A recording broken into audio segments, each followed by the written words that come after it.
जो रिपोर्ट है उसने ये इंकशाफ किया है कि 10 करोड़ रुपए नवाज शरीफ साहब ने मुस्लिम लीग को डोनेशन दी थी, लेकिन मुस्लिम लीग के अकाउंट्स में इसकी कोई तफसील जो है वो नहीं दी गई है।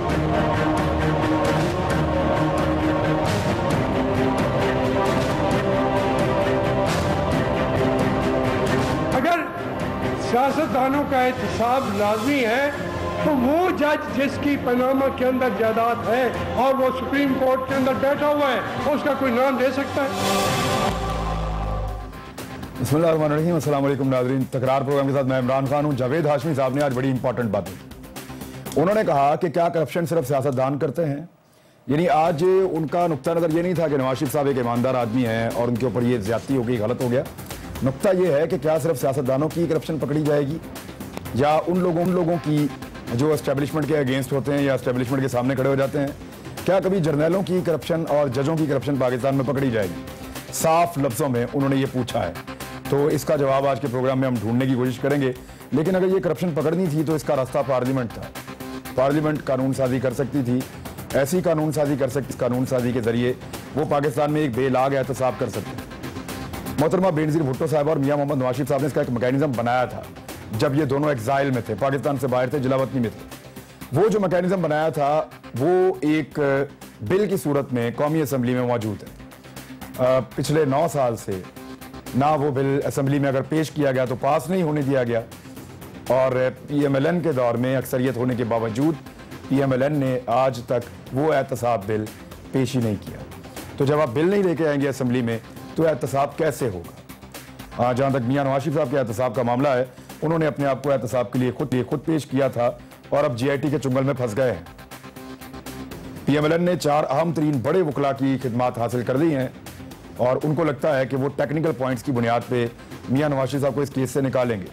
सिविल सोसाइटी, वकला, बड़े अहम सहाफ़ी पाकिस्तान के, तज्ज़ियाकार और तकरीबन तमाम अपोजिशन पार्टीज़ एक दो को छोड़ के वो मियां मोहम्मद नवाज शरीफ साहब से इस्तीफ़े की डिमांड कर रही हैं कि आप इस्तीफ़ा दें और इसने के बाद बेशक इन हाउस तब्दीली लेकर आएँ, प्राइम मिनिस्टर किसी और को बनाएं और फिर स्मूथ तरीके से आप पाकिस्तान में डेमोक्रेसी चलने दें, इससे पहले कि आपको अदालत फारिग कर दे। क्या अदालत वाकई मियां मोहम्मद नवाज शरीफ साहब को फारिग कर देगी? और अगर मियां साहब फारिग हो जाएंगे तो वो इलेक्शन की तरफ जाएंगे या वो इन हाउस तब्दीली लाकर अपने सेनेटर देंगे मार्च 2018 में? सईम हुसैन कादरी साहब मेरे साथ यहाँ पे मौजूद हैं, प्रोविंशियल मिनिस्टर हैं पंजाब असेंबली के। बड़ी मेहरबानी आपकी। सरदार नबील कबूल साहब हैं पाकिस्तान पीपल्स पार्टी से, अभी कुछ देर में ज्वाइन करेंगे, बल्कि ज्वाइन कर लिया है। सरदार साहब बहुत शुक्रिया आपका। अली जैदी साहब मौजूद हैं पाकिस्तान तहरीक इंसाफ से, कराची स्टूडियो से। अली जैदी साहब आपका भी बहुत शुक्रिया। सबसे पहले अली जैदी साहब, ये आज पॉइंट टू पॉइंट बात करना शुरू किया है। दानियल अजीज साहब ने कुछ नुक्ते निकाले GIT की रिपोर्ट में से। वो ये कहते हैं कि टैक्स एवेजन एक अलग मामला है। आपने अगर हमें पकड़ना है तो मनी लॉन्ड्रिंग में पकड़िए, आपने अगर हमें पकड़ना है तो आप हमें पकड़िए करप्शन में। ना तो आपने करप्शन कहीं पे साबित कर सके हैं, ना मनी लॉन्ड्रिंग साबित कर सके हैं। अगर आपने साबित किया है तो हमारे अपने जाती कारोबार मामलात हैं, वो तो किसी के भी जो है वो ऐसे ही निकलेंगे। इमरान, आपने घड़ी बांधी हुई है मेरे भाई? जी है, मेरे पास घड़ी है, बांधी नहीं। आपके सामने घड़ी है? जी फरमाइए। अच्छा, घड़ी में आपकी क्या टाइम हो रहा है? मैं एक सवाल पूछ रहा हूँ। 8 बज के चंद मिनट हुए हैं। मैं आपसे सवाल, घड़ी में क्या टाइम हो रहा है? 8 बज के चंद मिनट हुए हैं। सर मैं नहीं मान रहा, सर नहीं मान रहा मैं। आप मुझे, मैं नहीं मान रहा ना भाई। पूरी दुनिया कहते नहीं मान रहा, मेरे खिलाफ साजिश हो रही है। 8:15 नहीं बजे जनाब, 8:10 नहीं हुए, 8:05 भी नहीं हुए, दोपहर के 2 बजे हैं। बाकी आप सब गलत बात कर रहे हैं। जो कह रहा है, वो जो नजर आ रहा है वो भी गलत है। सारी दुनिया की घड़ी भी मेरे साथ खिलाफ साजिश कर रही है। मैं नहीं मान रहा। अब आप मुझे जस्टिफाई कर लें। इनके कहने से क्या फर्क पड़ता है? दानियाल अजीज के वो 275 पेज GIT की तरफ पढ़ तो नहीं, उसमें लिखा क्या है? अफसोस इस बात का नहीं है कि ये क्या कह रहे हैं। मुझे तो अफसोस इस बात का है कि इतनी बड़ी जमात जो अपने आप को कहती है रूलिंग फैमिली है, शरीफ फैमिली, पता नहीं सारे इनके मिनिस्टर्स, क्रोनीज, ये अभी भी इसके बावजूद में कोई मर्द का बच्चा खड़ा होके नहीं कह सकता कि मियां साहब जान दो तुसी फंस गए हो। एक तो होगा, कोई एक तो होगा कि कहेगा जी मियां साहब पकड़ेगी चोरी। आपने अपने वालिद को, अल्लाह ताला उनको जन्नत नसीब करे, उनके गुनाह माफ करे, उनके जन्नत नसीब करे, जैसे हम हमारे जितने बुजुर्गवार गए सबकी मैं ये दुआ करता हूँ। उनको भी फंसवा दिया, अपनी करप्शन बचाने के लिए अपनी औलादों को फंसवा दिया, उनसे झूठ बुलवाया, डॉक्यूमेंट फोर्ज कराया, और अब आपके मिनिस्टर्स भी खड़े होकर ये कह रहे हैं। ये क्या है? आप बोलते रहे बस, जो मर्जी इमरान खान आते रहे आके टीवी के ऊपर, जी नहीं माननी, मैं तो ना मानूं। आज जो प्रेस कॉन्फ्रेंस कर रहे थे कल इसहाक डार साहब, वो खुद ही मान गए आधी चीजें। तो आई मीन ही एक्सेप्टेड कि उनके वकील ने उनको कहा था कि जी ये साइन कर दें कागज, जो ये वादा माफ गवाह बने थे, तो वकील ने यही कहा होगा अपनी जान छड़े हो, और क्या कहा होगा वकील ने। अब मेरी तो समझ से बाहर है कि ये 4 बेटे माशाल्लाह पैदा हुए, 2 मियाँ साहब के, 2 इसहाक डार के, जिन्होंने इतनी कम उम्र में 18, 19, 20 साल की उम्र में इतने बड़े बड़े बिजनेस किए कि वो दुनिया भर के अंदर प्रॉपर्टीज, $multi-billion की प्रॉपर्टीज खरीदने में कामयाब हो गए। मैं चाहता हूं, दरख्वास्त करता हूं कि ये जो हैं दोनों बेटे, चारों बेटे माशाल्लाह, ये हार्वर्ड बिजनेस स्कूल में, वॉटन में, इधर जाके ये कोर्सेज पढ़ाएं, how to become rich fast. ठीक है, मैं 1 मिनट, मैं ज़हीम कादरी साहब से जवाब लेता हूं, लेकिन पहले रहमान मलिक साहब शातिर हैं, नाकाबिले भरोसा है। आप तो कह रहे थे नबील कबूल साहब, आपकी पार्टी, कि ये तो जाल बिछाया हुआ रहमान मलिक साहब का है, उनके ग्राउंड के ऊपर सारे खेल रहे हैं। तो रहमान मलिक साहब को जीआईटी कहती है, यानी अगर आपने ये कहना है कि वो मियां साहब के बारे में सच बोल रही है, तो फिर आप ये नहीं कह सकते कि वो रहमान मलिक के बारे में झूठ बोल रही है। अगर वो मियां साहब को कह रही है कि इन्होंने करप्शन की है, या ये फंस गए हैं, या इन्होंने मनी लॉन्ड्रिंग की है, या इन्होंने सच नहीं बोला है, सच को छुपाया है, फोर्जरी की है, तो फिर वो रहमान मलिक साहब के बारे में कह रहे हैं कि ये नाकाबिले एतमाद आदमी हैं, और नाकाबिले एतमाद होने के साथ साथ जीआईटी को गुमराह कुन जवाबात दिए हैं, इन्होंने जीआईटी को चक्कर देते रहे हैं, और इनके पास शरीफ फैमिली की करप्शन का कोई सबूत मौजूद नहीं है। ये शातिर आदमी है, नाकाबिले भरोसा है, और सियासी तौर पर मुतारिक हैं। जी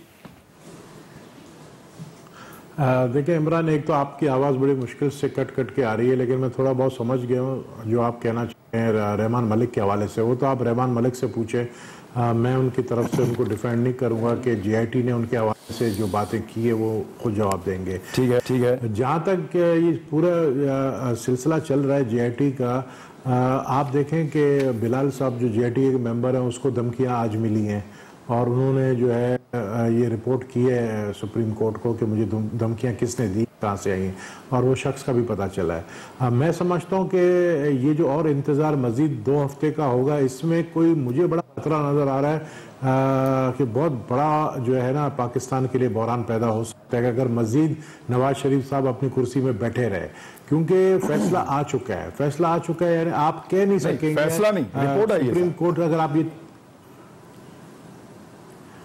आपकी आवाज फैसला कहेंगे या रिपोर्ट कहेंगे साहब, मुझे समझ नहीं आई। ये फैसला तो नहीं, रिपोर्ट आई है। आपकी आवाज एको हो रही है, मुझे समझ नहीं आई। जी मैं सिर्फ ये पूछ रहा हूँ, ये आपने कहा फैसला आ गया है, फैसला तो नहीं सर, रिपोर्ट आई है। देखिए मुझे एक चीज बात बताएं, रिपोर्ट में ये आया है कि जी इमरान ने फिलहाल शख्स को गाड़ी में बिठाकर लेकर गया, और मेरे सामने उसने उसको 2 गोलियां मारी, और फिर उसके बाद मैं भाग के निकल के आया।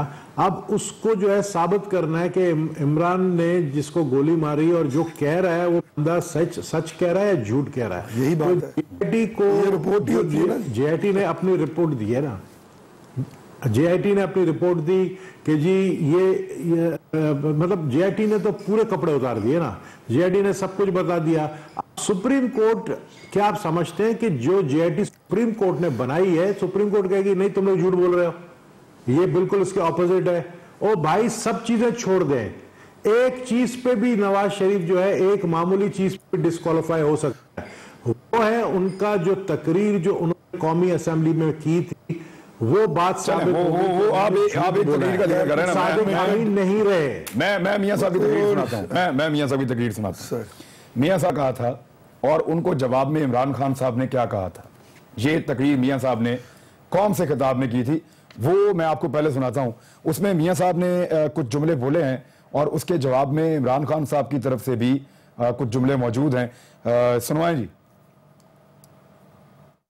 ये एक प्राइम मिनिस्टर अब ऐसे हैं जो कि एक कन्विक्टेड प्राइम मिनिस्टर है, इनके खिलाफ फैसला सुनाया गया, इनको सजा दी गई है सुप्रीम कोर्ट की तरफ से। तो मेरा ख्याल है कि अब 30 दिन इधर गुजारें, कुछ और दिन उधर गुजारें, इससे मैं समझता हूँ कि कौम का वकार और मजरू होगा, उनके अपने ओहदे जो उनका जो मनसब है उसका वकार मजरू होगा। यूसुफ गिलानी साहब जो है वो सजा को तस्लीम नहीं कर रहे और फिर कहते मैं अपील में जाऊंगा। मैं अपील से पहले नीचे उतरो, जब घर जाओगे अपील करो। अगर अपील में तुम्हारे खिलाफ फैसला होता है तो तुम बिल्कुल घर जाओगे, नहीं होता तो फिर तुम वापस अपने वजारत उज़्मा के मनसब पे आ जाओगे। ये राय थी मियां मोहम्मद नवाज शरीफ साहब की गिलानी साहब के बारे में, जब उनके ऊपर इल्जामात थे और जब उनको वो दूध से नहीं धुले हुए थे तो मियां साहब ने कहा था कि हट जाओ और तब तक ना आओ जब तक अपने आपको क्लियर ना कर लो, जब क्लियर हो जाओ तो वापस अपनी सीट पे आ जाओ, हमें कोई एतराज नहीं होगा। ये तो गिलानी साहब को कह रहे थे। अपने बारे में मियां साहब ने क्या कहा था वो आप पहले सुने। मुझ पर कोई इल्जाम साबित हुआ तो मैं एक लम्हे की ताखीर के बगैर घर चला जाऊंगा, घर चला जाऊंगा, घर चला जाऊंगा।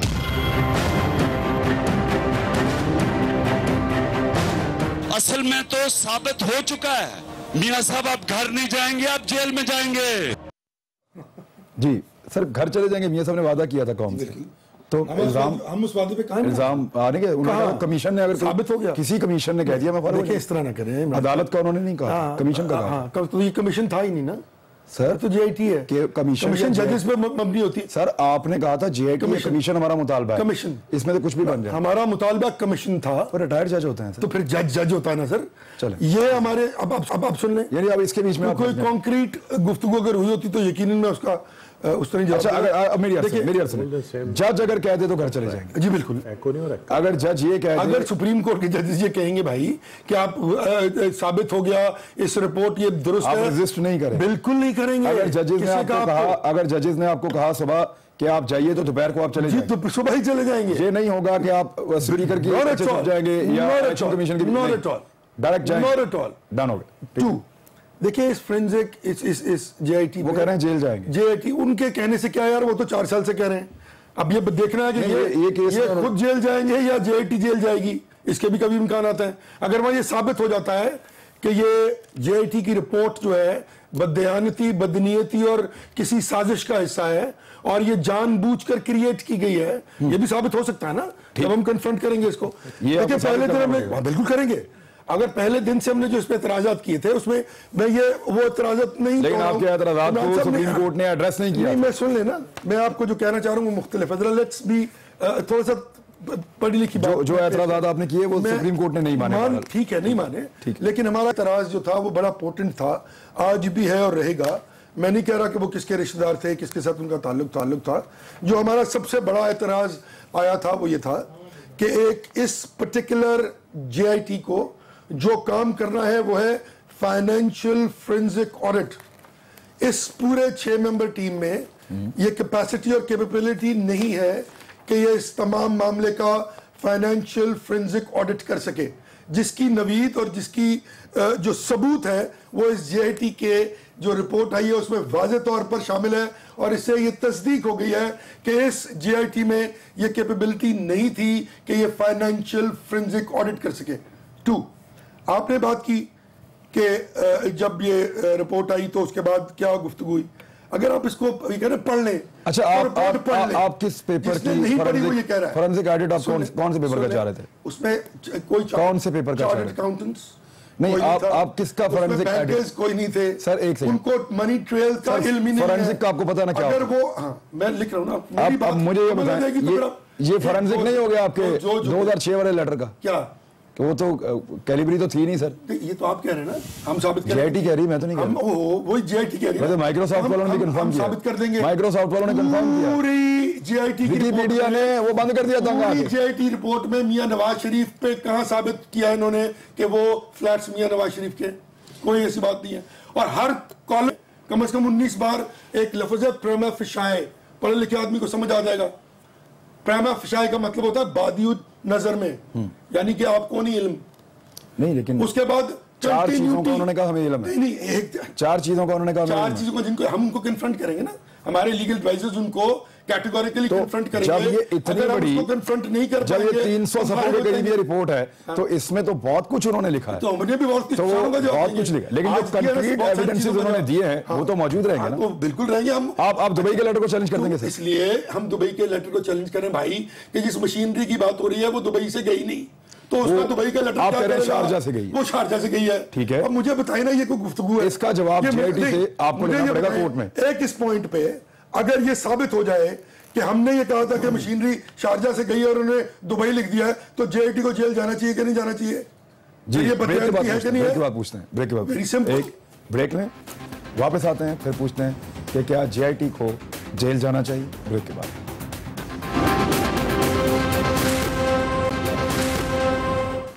Welcome back Nadreen. जेआईटी की रिपोर्ट के बाद अभी आफ्टर शॉक्स आ रहे हैं। आज भी बहुत सारी खबरें चली हैं। अली ज़ैदी साहब वो कह रहे हैं कि जेआईटी जेल जाएगी ये अगर साबित ना कर पाए। वो कह रहे हैं कि शारजा से मशीनरी गई है, जेआईटी कह रही है नहीं दुबई से गई है। मैंने अभी वो जो लेटर हेड है ना उस पे दुबई और शारजा उस पे लिखा हुआ है United Arab Emirates. Last I know Sharjah भी यूनाइटेड अरब एमिरेट्स का हिस्सा था और यूएई जी, और अबू धाबी भी था और रासुल खैमा भी था, और ये सारे तो यूएई के हिस्से थे। यार आप वहां बिजनेस करते हैं, बात कर रहे थे टेक्निकल। उस सन में यूएई था भी, पूछ ले रहे मुझे मैं तो डिक्लेयर्ड है, मेरा तो इलेक्शन कमीशन के अंदर आप असासे निकाले, उसमें लिखा हुआ बैंक स्टेटमेंट भी लगाए हुए हैं। मैं तो करता आज से नहीं 2006 से है। मैं Sharjah is part of UAE sir, मैंने तो कभी छुपाया ही नहीं। नहीं, जवाब आज मांगा है ना उनसे सर, ये तो मुझे पता, आज शायद नहीं पता था, इनको बता दें। आज उन्होंने जवाब मांगा है ना। सिंस व्हेन, कब से जनाब, ये तो वो कह रहे नहीं पता मुझे। नहीं, लेकिन एक चीज है जिम कैसे, एक मिनट शारजा किसका हिस्सा है? यूएई का पार्ट है। एक सेकंड, शारजा यूएई का हिस्सा कब से है? जी हाँ जी, ये सवाल है जी। जब से इंडिपेंडेंस हुई है, जब से वो यूनाइटेड अरब एमिरेट्स बनी है। यही तो मैं 40 साल से तो ऊपर हो गए। हाँ, ये बड़ी अच्छी बात, 50 हो गए 1970 से। तो मेरे भाई ये सारे शवाहिद जो हैं हम देंगे ना। ये नबील भाई ने बता दिया, आप बताइए। हमारे वकीला, अच्छा, ये तमाम शवाहिद। इमरान नहीं, एक मिनट अली ज़ैदी साहब, आपके दुबई में होने का फायदा ये हुआ कि एक पॉइंट तो वापस आ गया। एक मिनट, अब ज़हीम का बिल्कुल नहीं था, तसल्ली से सुन रहे हैं। बिल्कुल नहीं कहा, अभी आप कह रहे थे प्रोग्राम से पहले, मैं बिल्कुल नहीं, एक मिनट। शारजा से अगर आपने कहा वो शारजा की लिखी जाएगी भाई। आपने कहा कि यूएई की जो पोर्ट कौन सी थी? शारजा, उसमें लिखा हुआ शारजा पोर्ट। या मैं वो लेटर ले आए यार, वो लेटर ले आए, मेरे को पड़ा हुआ है। शारजा पोर्ट नहीं लिखा हुआ भाई, ये लेटर जो है जी वो वाला, उस लेटर के जब देखते हैं दुबई लिखा हुआ है या खाली लिखा हुआ है कि मशीनरी नहीं थी, अभी क्लियर हो जाएगा। लेटर पड़ा हुआ है। नहीं, पहले मैं क्लियर कर दूं। इमरान मेरी बात सुनने प्लीज। ये क्या, मैं क्लियर कर देता हूं आपको, ये बड़ा आसान है, इतना क्यों लेटर मंगाते हैं? तो क्लियर, जो लीगल जो कोर्ट है वो यूएई का फेडरल सब्जेक्ट है। मतलब ड्यूटी तो यूएई की फेडरल सब्जेक्ट है, कस्टम्स ड्यूटी फेडरल सब्जेक्ट है। वो शारजा से जाके दुबई से क्या अबू धाबी, ये तो फेडरल सब्जेक्ट है। उनके हमारा क्लेम है ना भाई, मॉनेटरी सब्जेक्ट साबित कर दीजिएगा। डिफेंस उनका फेडरल सब्जेक्ट है, वहां पे दिरहम चलता है, शारजा में भी दिरहम चलता है, दुबई में भी दिरहम चलता है, अबू धाबी में भी दिरहम चलता है, अलग अलग नहीं चलता। ये मतलब क्या बात कर रहे हैं कि दिरहम की बात नहीं हो रही, पोर्ट की बात हो रही है अली ज़ैदी साहब। अच्छा चलें, एक खबर और आ रही है। वो शारजा थी, एक खबर और, दुबई नहीं थी। एक खबर और, दो मुख्तलिफ पोर्ट्स हैं। मैं इसमें भी पढ़ते हैं वापस, ये अभी मुझे लेटर आ जाता है, अभी कर लेते हैं। ज़हीम कादरी साहब, सॉरी नबील कबूल साहब, एक खबर और आ रही है कि PML राब्ता करेगी पीपल्स पार्टी से, जरदारी साहब से सपोर्ट मांगेगी और मामला जो है वो दोबारा उसी तरह हो जाएगा कि इमरान खान वहां खड़ा है, फिर कंटेनर और पीपल्स पार्टी और PMLN मिलके एक मरतबा फिर निकल जाएंगे मामले में से। ये इसके कुछ चांसेस आपको लग रहे हैं? बल्कि कल कुछ लोग कह रहे थे कि इस दफा तो हो सकता है चौधरी निसार साहब की कुर्बानी भी दे दें जरदारी साहब को खुश करने के लिए। देखें, राब्ता तो ये पिछले 1 महीने से कर रहे हैं। अच्छा। लेकिन जी, राब्ता 1 महीने से कर रहे हैं, लेकिन इनको पहले भी जवाब दिया है और इनको कल भी जवाब दिया गया है फाइनली, और अब इनको कोई बचा नहीं सकता है। मैं समझता हूं कि देखें, JIT का अगर आप तर्जुमा करें तो ये वही JIT जिसको ज्वाइंट इन्वेस्टिगेशन टीम कहते हैं, जो क्रिमिनल्स के होते हैं। आप देखें, मुझे पता है कौन से JIT को लॉ के अंदर चैलेंज कर सकते हैं। आप सौलत मिर्जा की जेआईटी, जमल पहाड़ी की जेआईटी को आप नहीं मिलाते, आप कहते जी वो तो एक क्रिमिनल कातिल से, आप मिलाते हैं इनके साथ, लेकिन वो भी जेआईटी का मतलब ज्वाइंट इन्वेस्टिगेशन टीम, 5 बड़े इदारों ने इन्वेस्टिगेशन की है। वो 5 बड़े इदारे क्यों झूठ बोलेंगे? मैं समझता हूं कि ये जो आने वाला मंडे है, मंडे को 2-3 दिन तक जो है ये मौका देंगे दोनों साइडों को, बल्कि दोनों साइडों को नहीं, बल्कि एक साइड को जो चैलेंज कर रही है इस जेआईटी को, उनको मौका देगी, उनकी बात सुनेगी और डिसीजन उनको देना पड़ेगा। डिसीजन आगे, it's writing on the wall, prime minister is gone, उनको जाना पड़ेगा, लेकिन उनके साथ उनकी फैमिली को भी, वो अपने बच्चों को भी डूबे हैं।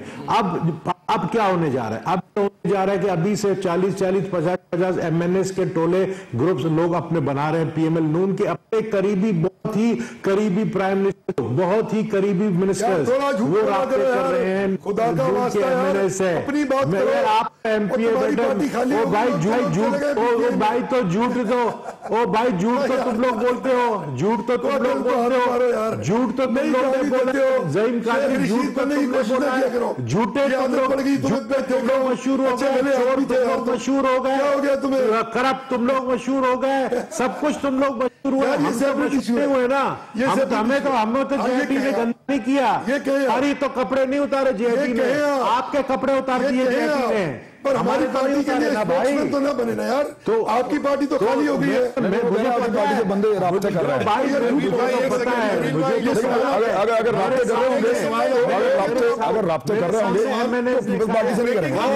ये सवाल आपको अली सैदी से करना चाहिए था। आप लोग, मैंने सवाल नहीं किया था, सर एक मिनट, वो नबील कबूल साहब जो है सरदार साहब की बड़ी दोस्ती है, इस्लामाबाद में बड़ी यारी दोस्ती है, तो इतला तो उनके पास आ जाएगी ना कौन किधर जा रहा है। सर एक सेकंड, एक लाइन जी, एक लाइन फरमाइए, एक लाइन ब्रेकिंग न्यूज। जो नबील गबोल साहब ने बात अभी की है, पहले तो मुबारकबाद मेरी से ले ले, 114 वो उनकी पार्टी जीती, उनको मुबारक हो, मेरी मुलाकात नहीं हुई तो मैं इनको कहा भी आपके शो में दे दूं, लेकिन जो ब्रेकिंग न्यूज नबील कबूल ने दी है कि बहुत सारे पीएमएलएन के बहुत सीनियर लीडर ग्रुप बना रहे हैं और दूसरी पार्टी से राब्ते में, मैं 100% उससे एग्री करता हूं, ये हमें भी पता है कि आपसे भी राब्ते में है। नहीं ब्रेकिंग कौन सी है, बंदा देना। पार्टी में किसमें जा रहे हैं? पीपल्स पार्टी में जा रहे हैं या पीटीआई में जा रहे हैं? दोनों फैसला कर लो। इससे राब्ते में था, मैं तो कह रहा हूं, और वो नबील कपूर ठीक कह रहा, मैं उनकी बात में जा रहे हैं, मैं सवाल कर रहा हूं, रीइंफोर्स कर रहा हूं। कौन सी पार्टी में जा रहे हैं? बंदे तो पहले भी छोड़ गए। कपूर की बात मियां साहब ने अपने मुंह से कहा, मैं नवाज शरीफ की बात मुझे अच्छी तरह कर रहा हूं, उन्होंने कहा था वो घर चले जाएंगे। बात तो सुन रहे, नाराज क्यों हो रहे हैं? सरदार साहब ये तो एक मिनट सरदार साहब को खबर ले ले, एक सवाल, सरदार साहब से पूरी खबर ले ले कि वो पीटीआई में जा रहे हैं या पीपल्स पार्टी में जा रहे हैं या पूरी पीपल्स पार्टी पीटीआई में जा चुकी है। सरदार साहब ने कराची से इलेक्शन जीत लिया, वो कहीं नहीं जा रहे अब। सरदार साहब आप बात मुकम्मल करें, मुझे एक मिनट सर, एक मिनट।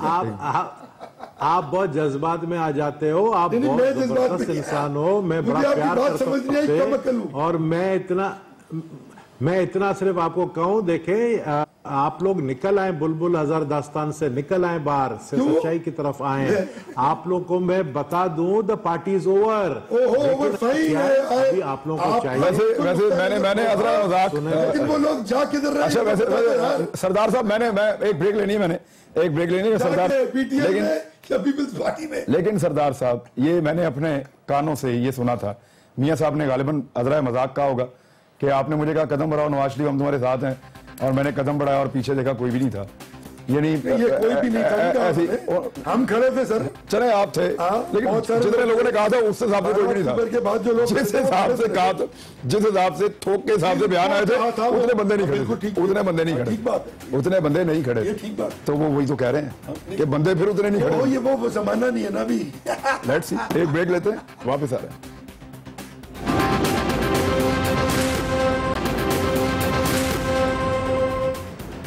वेलकम बैक नाज़रीन। ज़हीम कादरी साहब, ये आपकी जमात में रवायत तो मौजूद है ना, ये तो आपको मानना पड़ेगा कि मियां नवाज शरीफ साहब मुश्किल में और लोग आए। जी बिल्कुल, मैं आपकी बात नहीं कर रहा हूँ, नहीं आपके और दोस्तों की बात भी नहीं कर रहा हूँ। नहीं मैं तो आप देखें, आप बिल्कुल दुरुस्त कह रहे हैं, ये रवायत हर जमात में मौजूद है। पीपल्स पार्टी का सफाया पार्लियामेंटेरियन में जिस तरह हुआ, और फिर अभी कुछ लोग जाके, और अब कल जो हुआ पीपल्स पार्टी से, अभी इस 1.5-2 माह में पीपल्स पार्टी पंजाब से प्रैक्टिकली खत्म हो गई है, लेकिन पीपल्स पार्टी खत्म नहीं हो सकती सर। सियासी जमातें इस तरह खत्म नहीं की जा सकती। और दूसरी बात मैं आपको ये बता दूं इमरान साहब कि अब वो दौर चला गया, जो लोग पार्टी छोड़ के जा रहे हैं ना, अब पीपल्स पार्टी से, हमारी पार्टी से तो अलग से कोई नहीं गया, बहुत सारे लोग गए पीटीआई में। आप देखें कि मीडिया ने, लोगों ने उनके हल्के में और कौम ने उनका क्या हशर कर दिया है। मैं लिख के देता हूं कि वो टीवी में भी आते हैं बेचारे तो सहमे से, घबराए से। ये जमाना लद गया है। मैं आपकी पार्टी की बात, कोई पॉलिटिकल पार्टी, मैं भी अपनी पार्टी की स्पेसिफिक अपनी पार्टी में गए जमाने सर नहीं जाएंगे आपके बंदे छोड़ के, इसलिए नहीं जाएंगे, शायद वो इसलिए ना जाए कि वो अपॉर्चुनिस्ट ना हो, मैं ये नहीं कह रहा, लेकिन वो इसलिए नहीं जाएंगे कि अब कौम और मीडिया उनको माफ नहीं करेगा। मियां साहब जब पीछे मुड़ के देखेंगे सारे खड़े होंगे। देखिए मार्शल लॉ जब लगता है ना तो फिर कोई शेर का बच्चा होता है जो खड़ा हो जाता है। साजिश तो अब भी हो रही है आपका, जो मैं अर्ज कर रहा हूँ ना, अब मार्शल लॉ जब लगता है तो कोई शेर का बच्चा होता है जो डट जाता है कि ये डेमोक्रेटिक प्रोसेस के लिए जंग लड़नी है, इसमें क्या होगा, वो 20 हो, 25 हो, 50 हो, और फिर वो बढ़ते बढ़ते इवेंचुअली लाखों में चले जाते लोग। वो एक और फिनोमेना है। अब ये फिनोमेना पीपल्स पार्टी ने भी देखा है, ये फिनोमेना हमने भी देखा मुशर्रफ के जमाने में, माजरत के साथ ये पीटीआई ने कभी नहीं देखा। और जब ये देखेंगे ना कि जब इनके साथ ये खुदा न खास्ता नहीं मार्शल लॉ तो नहीं आता, नहीं आपने कहा हालात बदल गए, कोई भी हमारे साथ तो क्या कुछ नहीं हुआ है भाई, कोई भी हमारे साथ क्या कुछ नहीं हुआ ज़हीम कादरी साहब। सर हम हमारे साथ तो इंसाफ ने नहीं देखा, तो मैं कह रहा हूँ तहरीके इंसाफ ने नहीं देखा ना अली साहब, आपने और मैंने तो नबील भाई देखा है ना। वैसे इमरान खान साहब कह रहे हैं कि 2 नवंबर को आपने इनके कार्यक्रम जो किया है वो मार्शल लॉ से भी बढ़ गया है जी। सॉलिटरी कन्फाइनमेंट में 8 महीने रहे ना, आप भी रहे, हम भी रहे। वो कह रहे हैं बंदे नहीं छोड़ के जाएंगे, अब जमाना लद गया है। जो लोग पीपल्स पार्टी से गए हैं पीटीआई में, मैं आपको गारंटी करता हूं कॉन्टैक्ट कर रहे हैं उनका। एक मिनट अभी मरियम नवाज साहब ने ट्वीट किया, अभी अली रजी साहब, मरियम नवाज साहबा ने अभी ट्वीट किया, वो कह रही हैं इस्तीफा तो नहीं देंगे इंशाअल्लाह। तो मैं कह रहा जेल जाएंगे फिर और क्या होगा। मैं टीवी पे कह रहा हूं ये ख्वाहिश हो सकती है, इस्तीफा नहीं, मैं भी कह रहा हूं इस्तीफा नहीं देंगे, नहीं देंगे जी। फौजदारी और आपके कहने पे तो बिल्कुल भी नहीं कादरी साहब निकल जाओ, अभी भी अकल पकड़ो। आपके कहने पे तो बिल्कुल भी नहीं देंगे। किसके कहने पे?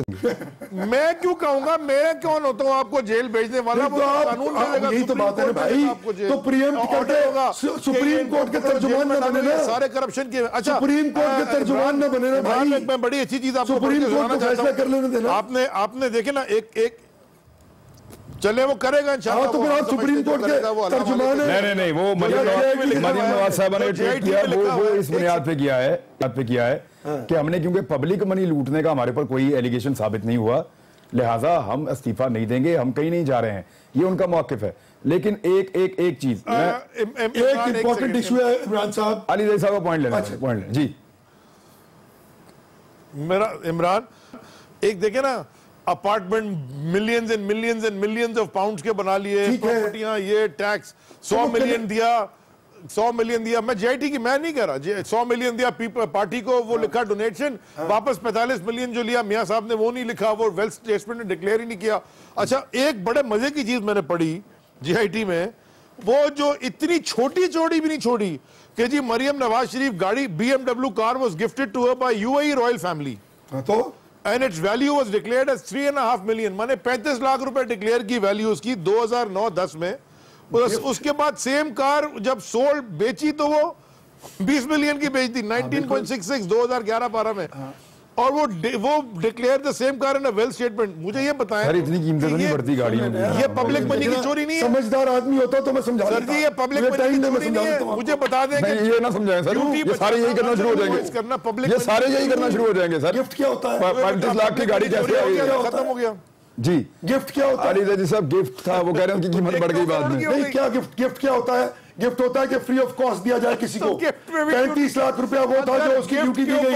यार कोई अकल की बात, पढ़े लिखों वाली यार, पढ़े लिखों वाली बात करो, काबिल आदमी हो। अगर गिफ्ट में भी चोरी करने लगे हो, अली जैदी काबिल आदमी हो यार, तुम तो ये मत करो। नहीं, उन्होंने मालियत बताई है। हाँ, मालियत नहीं बताया, मालियत जब गिफ्ट होती है तो गिफ्ट की मालियत यही होगी ना यार। मेरे भाई 20 रुपए का तुझे 20 रुपए दिए, मुझे समझा, मालियत नहीं बताई।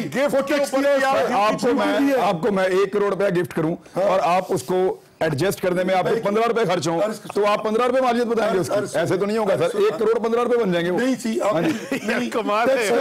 टैक्स का ये असूल है कि मैं जो प्रॉपर्टी जिस दिन खरीदता हूं, जिस दिन तक वो मेरे पास रहती है, मैं उसकी वो वैल्यू बताता हूं जो मैंने पहले दिन वो प्रॉपर्टी खरीदी होती है।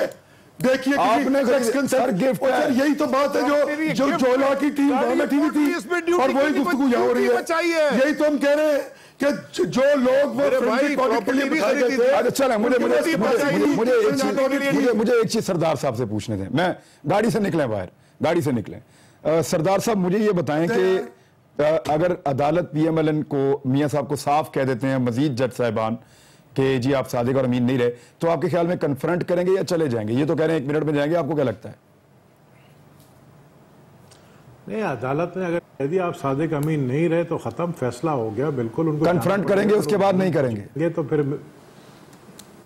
कौन कन्फ्रंट करेगा? ये नवाज शरीफ जी कभी भी नहीं करेगा। बिल्कुल ठीक, कभी नहीं करेगा। मैं समझता हूं कि वो ये चाहते हैं कि उनको पता है कि फैसला क्या है। अब वो यही चाहते हैं कि फैसला आए ताकि हम आवाम में जो है मजलूम कर जाए। अब मैं आपको बताऊं कि ये APC जो बुलाई जा रही है, तहरीक जो चल रही है, इस पे मैंने आना है। मुझे ब्रेक के बाद मैं आप ही से इस तहरीक के बारे में पूछना चाहता हूँ, ये ग्रैंड लाइंस क्या है। लेकिन एक चीज सर मैं आपको क्लियर कर जाऊं, मैं आपको चीज क्लियर कर दूं, मैं आपको 10 करोड़ का भी गिफ्ट दूंगा ना, उसकी मालियत 10 करोड़ ही होगी। वो नहीं होगी जो आप उसमें नया टायर डाल देंगे, मेरे इतने लगे तो इसका नहीं, उसकी मालियत उतनी ही होगी। लेकिन जब FBR को उसकी मालियत जाएगी तो उतनी ही जाएगी, कम नहीं जाएगी। वही तो सारे कह रहे हैं। आपको ब्रेक ले, मैंने तो नहीं बताना, आपने ब्रेक ले, वापस आते हैं, गिफ्ट दिया। वेलकम बैक नाज़रीन। 2 चीजें मैं बड़ी क्लियर कर दूं। एक तो मेरी एक्सपर्ट से बात हुई है, जो अगर गाड़ी मरियम नवाज साहबा की बाहर आई थी तो सिर्फ ड्यूटी वो अपने रिटर्न में नहीं लिख सकती थी, उनको उसकी जिस मालियत के ऊपर उन्होंने ड्यूटी दी थी उस मालियत को मुकम्मल को उन्होंने अपने FBR के रिकॉर्ड में लिखना था। और दूसरा, ये नुक्ता आपका गलत है सर, और दूसरा नुक्ता जो है वो दुबई वाला, उसमें अली जैदी साहब लिखा ये है कि जो यूनाइटेड अरब एमिरेट्स की मिनिस्ट्री ऑफ जस्टिस है उसने बात की थी मशीनरी के हवाले से दुबई के जो कस्टम है, दुबई कस्टम से उन्होंने बात की थी। इसमें शारजा का जिक्र नहीं है। अब दुबई कस्टम ही क्या सारे मामलात को डील करता है ये देखना पड़ेगा, लेकिन दुबई कस्टम का जिक्र है उसमें। अब मैं एक लाइन कह सकता हूं इमरान, मैं एक लाइन कह सकता हूं क्विकली 10 के भाई। देखिए मैं जल्द 1 सेकंड में सर जी, कस्टम्स चाहे कराची में हो, चाहे पेशावर में हो, चाहे लाहौर में हो, वो पाकिस्तान कस्टम्स ही कहलाता है। वो पोर्ट ऑफ एंट्री कराची होगी या पोर्ट ऑफ एग्जिट कराची होगी। बिल ऑफ लेडिंग कहां का होगा? और रिकॉर्ड कीपिंग एक ही होती है ऑनलाइन। चलें जब कहते हैं चलें ये JRT और वो कर लेंगे मंडे को। नबील कबूल साहब मामले पे आ रहे हैं। नबील कबूल साहब मुझे ये बताएं, नबील कबूल साहब इस्लामाबाद में क्या चल रहा है? मुशावरतें चल रही हैं, मुलाकातें चल रही हैं, भागदौड़ लगी हुई है, नून लीग अपनी कर रही है, अपोजिशन अपनी कर रही है, ग्रैंड अलायंस, वुकला, सिविल सोसाइटी, अपोजिशन पार्टीज, क्या होगा? नहीं, हमारी जो है ना राब्ते सबसे हो गए हैं और Peoples Party, MQM, PAP, Qadri साहब की और सारी जितनी भी जमातें हैं, ANP, सब मुश्तरका जो है हम एक साथ मंडे के बाद जो है मैं समझता हूं कि मंडे तक इंतजार करेंगे और उसके बाद सड़कों पर निकल के आएंगे। उसकी वजह जरदारी साहब ने इमरान खान को लीडर तस्लीम कर लिया। नहीं लीडर नहीं, अच्छा। ऑपोजिशन पार्टी सब मिलकर, चलो मेहरबानी, सब मिलकर ज्वाइंट एक। तो फिर इसका मतलब इमरान खान साहब अब जरदारी साहब को मिलने जाए, या वो तो नवाज शरीफ ने उस्ताद माना था जरदारी साहब को। जरदारी साहब शरीफ तो भी मानते हैं, नवाज शरीफ से पूछेंगे किस तरह पर कौन सा वाला उस्ताद मानते हैं सर? नवाज शरीफ ने जरदारी साहब को, मैं आपको की एक बात बताता हूँ, आपको अंदर की बात बताता हूँ, मैं उस वक्त साथ था इमरान, अंदर की बात बताता हूँ कि नवाज शरीफ साहब ने डिमांड किया था जरदारी साहब से कि यार ये मेरी ख्वाहिश है कि परवेज मुशर्रफ को किसी तरीके से जो है उसको यहाँ से भगाया जाए, उसको इस प्रेसिडेंटशिप से हटाया जाए, सदारत से। और ये जरदारी साहब ने उन्होंने ख्वाहिश का इज़हार किया और 1 महीने के बाद जब जरदारी साहब खुद प्रेसिडेंट बने तो नवाज शरीफ साहब प्रेसिडेंट हाउस जाकर जो है जरदारी में उन्होंने कि जो काम आपने किए वो काम कोई नहीं कर सकता था। ठीक है। बहरहाल मैंने तो सिर्फ मेरा एक छोटी सी ख्वाहिश है, मासूमाना सवाल, कि अब इसका मतलब है अनकरीब जरदारी साहब की इमरान खान साहब से मुलाकात होगी, कौन किसको मिलने जाएगा, ये बड़ी मजेदार तस्वीर, बड़ी इस तस्वीर को जल्दी से देखने। मुझे पूछना है, अली जैदी साहब, आपको कोर्ट पे पूरा एतबार है, जेआईटी की रिपोर्ट जैसी आपको लगता था वैसी आ गई है, बल्कि उससे भी खौफनाक आ गई है। हमें भी यही लगा था कि ये आएगी यार। अर्ज सुने ना, हम तो पहले दिन से सवाल तो करने देना भाई, आपको लगता था जैसी जेआईटी की रिपोर्ट आनी चाहिए उससे ज्यादा खौफनाक आ गई इनके खिलाफ, कोर्ट पे आपको एतबार है, तो फिर तहरीक की जरूरत क्या है, इकट्ठे क्यों हो रहे हैं? कोर्ट इनको कहेगा, वो कहते हैं हम घर चले जाएंगे। देखिए ये तो ऑलरेडी जेआईटी के अंदर, जेआईटी मैंने और आपने नहीं बनाई थी ना, नबील भाई ने बनाई थी, जेआईटी बनाई थी सुप्रीम कोर्ट ने, जेआईटी के मेंबर्स को हैंड पिक किया था सुप्रीम कोर्ट ने directly, it was working directly under the supreme court. तो अब वो जेआईटी की रिपोर्ट जो सामने आ गई है, वो क्या सुप्रीम कोर्ट उसको बाहर फेंक देगी निकाल के? वो तो जेआईटी की रिपोर्ट भी फैसला देगी, वो जेआईटी की रिपोर्ट में सारा तो लिख दिया, अब रह क्या गया है दुनिया में। ठीक है, चलें। और ये तक आ गया कि एससीसीपी का चेयरमैन, एससीसीपी का चेयरमैन भी वो, लेकिन वो मुझे क्या बनता है, अपना ख्याल रखिएगा, हाथ मिलाते हुए और जफ्फी डालते हुए। चलें, ले लीजिएगा। अल्लाह हाफिज, अल्लाह हाफिज।